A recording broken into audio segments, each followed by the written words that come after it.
सोचिए, एक ऐसा इंसान जिसे दुनिया एक बहुत बड़े उद्योगपति के रूप में जानते हैं, लेकिन उनकी असली पहचान उनकी वो खामोश दरियादिली और बेजोड़ सहानुभूति है। आज के इस एक्सप्लेनर में हम रतन टाटा जी की जिंदगी को इसी नजरिए से देखेंगे। उनका ये सफर सिर्फ एक बिजनेस एम्पायर खड़ा करने का नहीं था, बल्कि दी एम्पैथेटिक एम्पायर बनाने का था। एक ऐसा साम्राज्य जिसकी नींव इंसानियत और परवाह पर टिकी। अब 9 अक्टूबर 2024 के उस दिन को ही याद कर लीजिए। पूरा मुंबई शहर मानो थम सा गया था। फैक्ट्रियां बंद, ऑफिसों में ताले और लोग बस सड़कों पर। और जानते हैं सबसे हैरान करने वाली बात क्या थी? ये सब किसी बड़े राजनेता के लिए नहीं हो रहा था। ये एक 86 साल के उस इंसान के लिए था जो ना कभी सत्ता के पीछे भागा और ना ही उसे हेडलाइंस का कोई शौक था। बस अपना काम पूरी ईमानदारी और एकदम खामोशी से किया। और इस खामोशी की गहराई जरा इस नंबर से समझिए, 10,000 करोड़ रुपए। जाते जाते उन्होंने भारत के लोगों के लिए ये इतना बड़ा दान कर दिया। ये सिर्फ एक नंबर नहीं है, बल्कि उनके जीवन का वो उसूल है जहाँ हमेशा हर हाल में लोगों की भलाई सबसे ऊपर रही। तो चलिए समझते हैं कि आखिर ये बेमिसाल सहानुभूति और ये शांत स्वभाव उनके अंदर आया कहाँ से। शुरुआत करते हैं खामोश गरिमा की जड़ों से। साल 1947। एक तरफ पूरा देश आजादी का जश्न मना रहा था, लेकिन दूसरी तरफ 10 साल के रतन टाटा अपनी दुनिया को बिखरते हुए देख रहे थे। उनके माता पिता का तलाक हो रहा था, जो उस समय बहुत बड़ी न्यूज बन गई थी। स्कूल में मजाक बनता था, घर में एक अजीब सी खामोशी रहती थी। फिर 1955 में वो अमेरिका चले गए आर्किटेक्चर पढ़ने। वहाँ लॉस एंजल्स में उन्हें कैरोलिन नाम की लड़की से प्यार भी हुआ। सब कुछ बिल्कुल एक आम इंसान की तरह चल रहा था।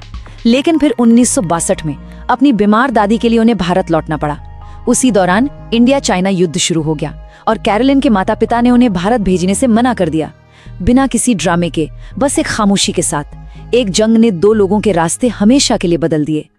उन अकेलेपन के दिनों में उनकी दादी नवाज़बाई उनका सबसे बड़ा सहारा बनी। उन्होंने एक ऐसी बात कही जिसने सब कुछ बदल कर रख दिया।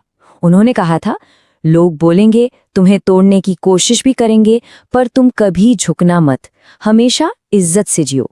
और सच कहूं तो ये कोई आम सलाह नहीं थी।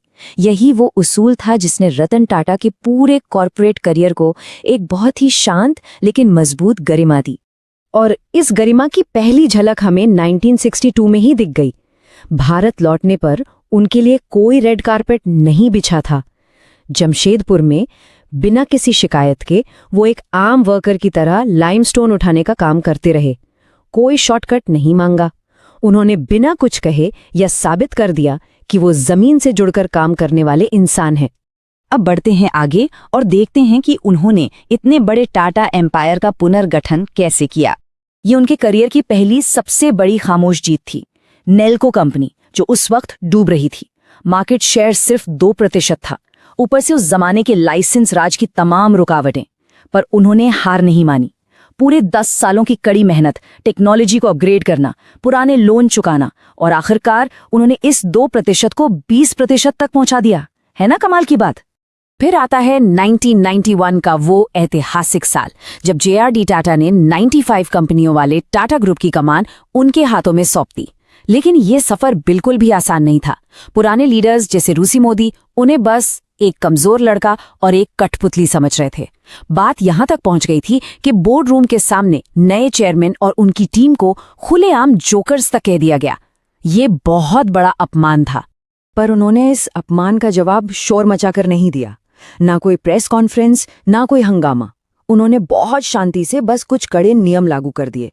चेयरमैन के लिए रिटायरमेंट की उम्र 75 साल और मैनेजिंग डायरेक्टर्स के लिए 65 साल तय कर दी गई। MD को बोर्ड के साथ सहमत होना ही होगा, वरना इस्तीफा देना होगा। No exceptions. इस एक शान से कदम ने बिना कोई आवाज किए 3 दशकों से चले आ रहे पावर स्ट्रक्चर को पूरी तरह से ढा दिया।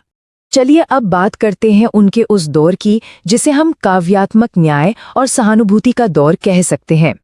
ये वो वक्त था जब एक भारतीय कंपनी दुनिया भर के बड़े ब्रांड्स खरीद रही थी। साल 2000 में उन्होंने 2113 करोड़ में ब्रिटिश चाय ब्रांड टेटली को खरीदा। लेकिन असली तहलका तो तब मचा जब एक बेहद कड़ी बिडिंग वॉर के बाद महज 5 पेंस की मार्जिन से 1 लाख करोड़ में कोरो स्टील को खरीद लिया गया। जरा सोचिए, जिस देश ने हम पर 150 साल राज किया, आज उसी की स्टील कंपनी एक भारतीय के हाथ में थी। और फोर्ड वाली वो कहानी तो हम सब जानते ही हैं। 1999 में जब टाटा इंडिका में कुछ दिक्कतें आईं तो फोर्ड के अधिकारियों ने उनका मजाक उड़ाते हुए कहा था कि तुम कार कंपनी चला ही नहीं सकते। वो चुपचाप वो मीटिंग छोड़कर आ गए। फिर 2008 में जब वही फोर्ड संघर्ष कर रही थी तब टाटा ने उनसे जैगुआर लैंड रोवर को कैश देकर 9200 करोड़ रुपए खरीद लिया। ये दो मुलाकातें ना अपने आप में बहुत कुछ कह जाती हैं।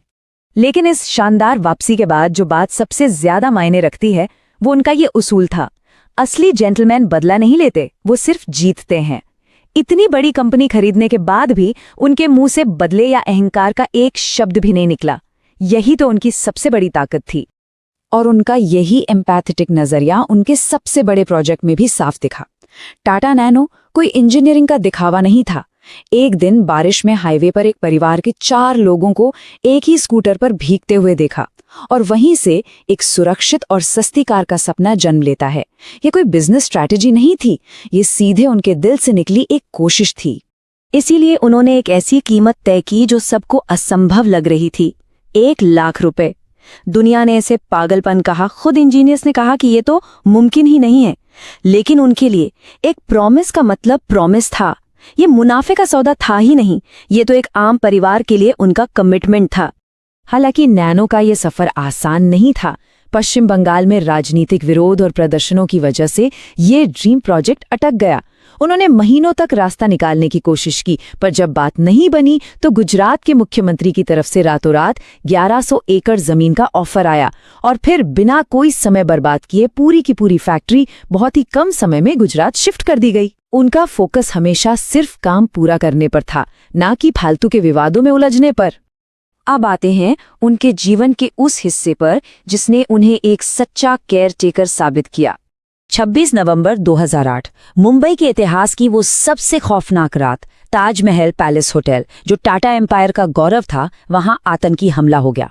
49 घंटों तक चले इस खौफनाक हमले में 31 लोगों ने अपनी जान गंवा दी और इस पूरे दौरान रतन टाटा पूरे 3 दिन तक होटल के बाहर गहरी बेबसी और दुख में बस खड़े रहे। लेकिन हमले के बाद उन्होंने जो किया वो वाकई बेमिसाल था। बिना किसी प्रेस स्टेटमेंट के वो खुद हर एक प्रभावित परिवार के घर गए।